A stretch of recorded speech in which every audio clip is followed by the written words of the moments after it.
ఈరోజు ఎందుకో ఫుల్గా ఆకలేసేస్తుంది. వాము జీలకర్ర సోంపు వేసిన వాటర్ అయితే తాగేస్తున్నా. అసలు 8 అయినా కానీ ఉండలేకపోతున్నాను. అందరూ ఇంట్లోనే ఉన్నారు. ఇది చూడండి, కొంచెం డిఫరెంట్గా మంచి చికెన్ కర్రీ అయితే చేస్తున్నాను. మీకు అదైతే ఈరోజు గంగలో కలపాలి. డైట్ గురించి ఒక విషయం అయితే చెప్తానండి మీకు. దానివల్ల అయితే చాలా ఇబ్బందులు అయితే పడతా ఉంటారు. దాని గురించి కూడా ఈ వ్లాగ్లో అయితే మీతో మాట్లాడతాను.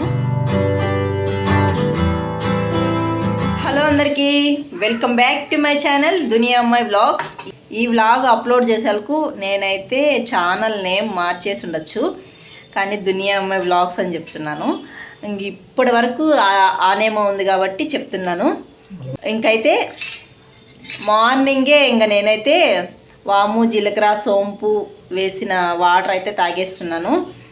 పొడి చేసి పెట్టుకున్నాను కదా, ఆ పొడి కొద్దిగా గోరువెచ్చని వాటర్లో వేసుకొని తాగేస్తున్నాను. ఈరోజు ఎందుకో ఫుల్గా ఆకలేసేస్తుంది. రోజే కాదు, ఎప్పుడు మార్నింగ్ లేస్తేనే ఫుల్గా ఆకలేసేస్తుంది. అది ఎందుకో ఏమో. ఇంతకుముందు అయితే ఒక 11 వరకైనా ఉండిపోయేదాన్ని తినకుండా. ఇప్పుడు అస్సలు 8 అయినా కానీ ఉండలేకపోతున్నాను. ఇంకా పరగడుపున అయితే ఈ వాటర్ తాగేస్తున్నాను. ఇంకా ఈరోజు టిఫిన్ అయితే ఏం చేయలేదు, ఎందుకంటే అందరూ ఇంట్లోనే ఉన్నారు. ఇది చూడండి,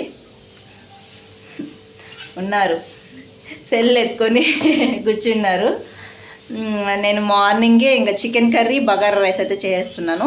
ఆల్రెడీ బగారా రైస్ అయితే పెట్టేశాను కుక్కర్లో, తొందరగా అయిపోతుందని. నాకు ఫుల్గా ఆకలేస్తుంది. ఇంకా చికెన్ కర్రీ ఒక్కటే చేయాలి. ఈరోజు కొంచెం డిఫరెంట్గా మంచి చికెన్ కర్రీ అయితే చేస్తున్నాను. మీకు కూడా చూపిస్తాను ఎలా చేస్తాను అనేది. ఇంకైతే ఈరోజు చాలా పనులు ఉన్నాయి. నా రోల్ పగిలిపోయింది కదా, అదైతే ఈరోజు గంగలో కలపాలి. దాని గురించి కూడా చెప్తాను. తర్వాత ఈరోజు అయితే ఒక విషయం అయితే మీకు చెప్పాలనుకుంటున్నానండి, డైట్ గురించి. చాలామంది వెయిట్ తగ్గాలి అనుకుంటారు, కానీ ప్రాపర్గా సరైన డైట్ ఫాలో అవ్వరు. అందులో సరైన గైడెన్స్ కూడా ఉండదు. వాళ్ళకి ఎలా ఇష్టం వస్తే అలా తినకుండా మానేసి డైట్ అయితే ఫాలో అవుతుంటారు. దానివల్ల అయితే చాలా ఇబ్బందులు అయితే పడుతూ ఉంటారు. దాని గురించి అయితే ఈరోజు మాట్లాడతాను. మాకు తెలిసిన వాళ్ళు కొంచెం దానివల్ల ఇబ్బంది అయితే పడ్డారు. దాని గురించి కూడా ఈ వ్లాగ్లో అయితే మీతో మాట్లాడతాను. ఇప్పుడైతే నేను ఒక మంచి చికెన్ కర్రీ అయితే మీకు చూపిస్తాను. చలో చికెన్ కర్రీ అయితే చేసేద్దాం. నాకు కూడా ఫుల్గా ఆకలేస్తుంది. చికెన్ కర్రీ చేసేసి వేడివేడిగా తినేయాలి. బగారా రైస్ అయితే కుక్కర్లో పెట్టేసానండి, తొందరగా అయిపోతుందని. ఇంకా చికెన్ కర్రీకి కావాల్సినవన్నీ కట్ చేసి పెట్టుకునేసాను రెడీగా. ఇంకా కర్రీ చేయడమే ఆలస్యము. బగారా రైస్ అయితే అయిపోయింది. ఇప్పుడు చికెన్ కర్రీ చేసుకోవాలి. మార్నింగే టిఫిన్ చేయకుండా బగారా రైస్ అయితే చేసాను. మా పిల్లలు ఇంకా పడుకొనే ఉండారు, ఇంకా నిద్ర లేదు. ఇంకా వాళ్ళు లేసేలోపు కర్రీ కూడా చేసేయాలి. ఆల్రెడీ రైస్ అయితే అయిపోయింది. ఇప్పుడైతే మీకు నేను చేసే చికెన్ కర్రీ అయితే చూపించేస్తానండి. నేను 1 కిలో చికెన్ అయితే తీసుకున్నానండి. చికెన్ బాగా వాష్ చేసి పెట్టుకునేసాను. కావాల్సినవన్నీ కూడా కట్ చేసి పెట్టుకునేసాను. ఇప్పుడైతే ప్రాసెస్ చూసేద్దాం రండి. చికెన్ కర్రీ చేసుకోవడానికి ముందుగా స్టవ్ పైన బాండి పెట్టుకొని ఆయిల్ అయితే వేసుకోవాలండి. ఆయిల్ హీట్ అయిన తర్వాత సన్నగా కట్ చేసిన పచ్చిమిర్చి, తర్వాత ఆనియన్స్, ఈ 2 వేసుకునేయాలండి. ఇప్పుడు కొద్దిగా సాల్ట్ అయితే వేసుకుంటున్నాను. ఈ సాల్ట్లో పచ్చిమిర్చి వేగితే పచ్చిమిర్చి కారం ఉండదండి, టేస్ట్గా ఉంటుంది మనం కర్రీలో తినేటప్పుడు కూడా. ఈ పచ్చిమిర్చి ఆనియన్స్ బాగా వేగిపోవాలండి.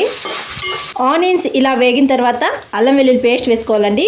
1 కేజీ చికెన్కి అయితే నేను స్పూన్ నిండా అల్లం వెల్లుల్లి పేస్ట్ వేసుకున్నానండి. ఈ అల్లం వెల్లుల్లి పేస్ట్ బాగా వేగిపోవాలి. అల్లం వెల్లుల్లి పేస్ట్ వేగిపోయిన తర్వాత చికెన్ అయితే వేసుకునేయాలి.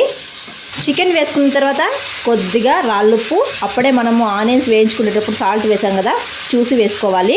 తర్వాత పసుపు, ఇవి వేసుకొని బాగా కలుపుకునేయాలి చికెన్ని. ఈ చికెను ఒక 2-3 నిమిషాలైనా బాగా ఈ ఆయిల్లోనే వేగాలండి. మూత పెట్టి బాగా ఉడికించుకునేద్దాము, మధ్య మధ్యలో కలుపుతూ ఉండాలి. చికెను ఆయిల్లో 3 నిమిషాలు ఉడికేలోపు మనం మసాలా అయితే దంచుకునేద్దామండి. చికెన్ కర్రీకి అసలు సిసలైన టేస్ట్నిచ్చే మసాలా కాజు పప్పులండి. ఒక 4-5 పప్పులు తీసుకున్నాను. తర్వాత ఇలాచీ 3 తీసుకున్నాను. 1 కేజీ చికెన్కి చెప్తున్నాను. తర్వాత రాతి పువ్వు 1 స్పూన్ తీసుకున్నానండి. తర్వాత ఒక చిన్న దాల్చిన చెక్క, తర్వాత 3 యాలకులు 3-4 తీసుకున్నాను.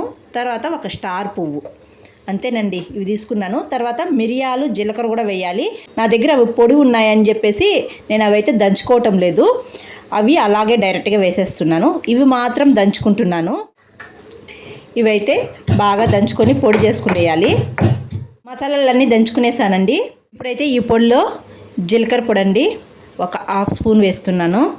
తర్వాత మిరియాల పొడి, ఇది కూడా 1/2 స్పూన్ వేస్తున్నాను.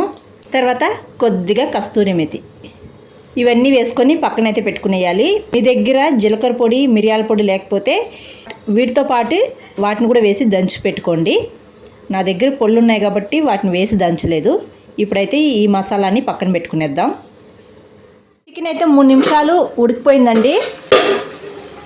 ఇప్పుడైతే ఒక 4 టమాటాలు సన్నగా కట్ చేసి వేసుకుంటున్నాను. తర్వాత కొత్తిమీర పుదీనా కూడా వేసేస్తున్నాను. ఇవన్నీ వేసుకున్న తర్వాత కలపకుండా మూత పెట్టేయాలండి. 1 నిమిషానికి టమాటా బాగా మగ్గిపోతుంది. టమాటా అయితే ఉడికిపోయిందండి. ఇప్పుడైతే బాగా కలుపుకునేయాలి. టమాటా బాగా ఉడికిపోయిన తర్వాత నేను రెడ్ చిల్లీ పౌడర్ ధనియాల పౌడర్ అయితే వేసానండి. వీడియో అయితే మిస్ అయిందనమాట తీయడము. ఇంక తర్వాత నేను దంచి పెట్టుకున్నాను కదా, ఆ మసాలా కూడా వేసేసాను. రెడ్ చిల్లీ పౌడర్ అయితే 1 స్పూన్ వేసుకున్నానండి 1 కేజీ చికెన్కి. ధనియాల పౌడర్ 1.5 స్పూన్ వేసుకున్నాను. ఈ మసాలాలు వేసుకొని బాగా కలుపుకునేయాలి. బాగా మసాలాలు వేగిపోవాలి. ఈ మసాలాలన్నీ వేగిపోయిన తర్వాత వాటర్ అయితే వేసుకోవాలండి. మసాలాలన్నీ వేగిపోయాయండి. చూడండి, మసాలాలు వేగి బాగా ఆయిల్ పైకి తేలింది. ఇప్పుడైతే వాటర్ వేసుకునేయాలి. నేను బగారా రైస్ లెక్క చేస్తున్నాను కాబట్టి ఒక 1.5 గ్లాస్ వాటర్ అయితే వేసుకుంటున్నాను. వాటర్ వేసుకొని బాగా కలుపుకునేయాలండి. చికెన్ ఆల్మోస్ట్ ఉడికిపోయింది. ఇంకొక 3 నిమిషాలు 4 నిమిషాలు ఉడికిందంటే కర్రీ, చికెన్ కూడా బాగా మెత్తగా ఉడికిపోతుంది, కర్రీ కూడా బాగా చిక్కబడుతుంది. ఇప్పుడైతే మూత పెట్టి ఒక 3 నిమిషాలు 4 నిమిషాలు ఉడికించుకునేద్దాము చికెన్ని. చికెన్ కర్రీ అయితే అయిపోయిందండి. చూడండి, గ్రేవీ కూడా బాగా చిక్కబడిపోయింది. ఇప్పుడు ఫైనల్గా కొద్దిగా కొత్తిమీర అయితే వేసుకునేద్దాము. చికెన్ కర్రీ అయితే అయిపోయిందండి. ఇప్పుడు వేడివేడిగా తినడమే. ఇంకా చికెన్ కర్రీలోకి నేను బగారా రైస్ చేశానని చెప్పాను కదా, దో బగారా రైసు. ఎమ్మి చికెన్ కర్రీ అయితే రెడీ అయిపోయిందండి. ఇంకా తినడమే ఆలస్యము. వంట అయితే పూర్తి అయిపోయిందండి. ఇంకా మీకు నేను డైట్ గురించి అయితే ఒక విషయం చెప్తాను అనుకున్నాను కదా, అదైతే తింటా చెప్తాను. దాని గురించి అయితే ఇంకా డైట్ చేసే వాళ్ళు వెయిట్ ఎక్కువ పెరిగిపోతున్నాము, అలాగే లావుగా ఉన్నాము అని చెప్పేసి డైట్ చేస్తూ ఉంటారు. తినక ఇలా కడుపు అయితే మార్చుకుంటూ ఉంటారనమాట. డైట్ చేసేటప్పుడు మనం తీసుకునే ఫుడ్ మన బాడీకి అయితే సెట్ అవుతుందా లేదా అనేది కరెక్ట్గా చూసుకోవాలండి. మనకు బాడీకి మనం తినే ఫుడ్ సెట్ అవుతే ఏ ఇబ్బంది లేకుండా డైజెషన్ అయ్యి మరుసటి రోజు అయితే వేస్టేజ్ రూపంలో అయితే బయట అయితే వచ్చేస్తుంది అనమాట. అలా మనకు బాగా ఉంటే మనం డైట్ అయితే ఫాలో అవ్వచ్చు అనమాట. మాకు తెలిసిన వాళ్ళే ఇలా తినక డైట్ చేసి వాళ్ళ ప్రాణాలే పోగొట్టుకున్నారండి. మా హస్బెండ్ మేము తినేసిన తర్వాత వాకింగ్కి వెళ్తామన్నమాట. వెళ్తూ ఉన్నప్పుడు చెప్పారనమాట, ఒక 17 ఏళ్ళ అబ్బాయి అనమాట ఇలా తినక డైట్ చేసి ఎలా పడితే అలా ప్రాణాలే పోగొట్టుకున్నాడంట. నాకైతే చాలా బాధ వేసింది ఆ విషయం వినాలకు. మనకు డైట్ చేయాలంటే ఫుల్గా కడుపు నిండా తినాల్సిన అవసరం లేదు, ఆకలి వేయకుండా తింటే చాలండి. అలాగే బాడీ ఫిట్నెస్ ఎక్సర్సైజులు కానీ అలాగే వాకింగ్ కానీ చేస్తూ ఉంటే మనకు ఆటోమేటిక్గా మనము లావు అయితే తగ్గుతాము, వెయిట్ కూడా తగ్గుతాము.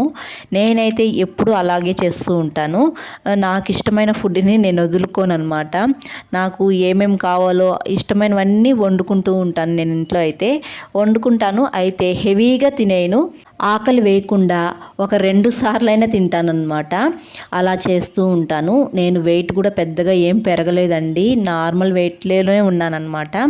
ఇంతకుముందు అయితే 58 ఉన్నాను, ఇప్పుడైతే 56.5 ఉన్నానన్నమాట. వెయిట్లో ఉన్నాను. నేను అది ఎక్కువగా కాకుండా ఉంటే చాలు అలా చూసుకుంటూ ఉంటానన్నమాట. ఇదే మీరు కూడా డైట్ చేసేవాళ్ళు ఎలా పడితే అలా డైట్ అయితే చేయొద్దండి, మనకే హెల్త్ ఇష్యూస్ వస్తాయన్నమాట.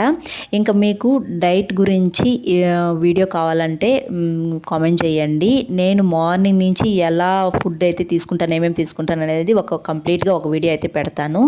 తర్వాత అయితే నాకు రోల్ పగిలిపోయిందని చెప్పాను కదా, ఇంక దాన్ని అయితే మంచి ముహూర్తం చూసి ఊరు బయటన్నా లేకపోతే జల్జిలో అన్నా కలిపేసేయాలి. ఇంతకుముందు 2 రోలు కూడా అలా పగిలిపోయింటే నేను అనంతపురంలో ఉన్న కెనాల్ నదిలో అయితే కలిపేశాను అనమాట ఆ 2 రెల్ని. ఇప్పుడు కెనాల్లో అయితే వాటర్ అయితే లేవన్నమాట. ఇంక ఊరు బయట వచ్చాను.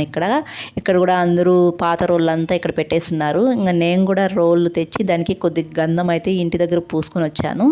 ఊరు బయట అయితే వదిలేసాను. ఇప్పటికీ 3 రోళ్ళు అయితే నేను అలా వదిలేసాను.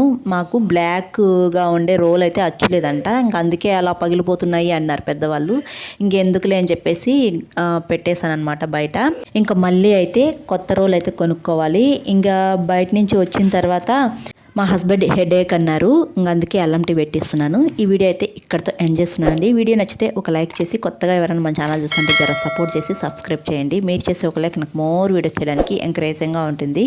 మరొక మంచి వీడియోతో మళ్ళీ కలుద్దాం. అంతవరకు to follow the near my vlogs. Thanks for watching. See you all. Bye.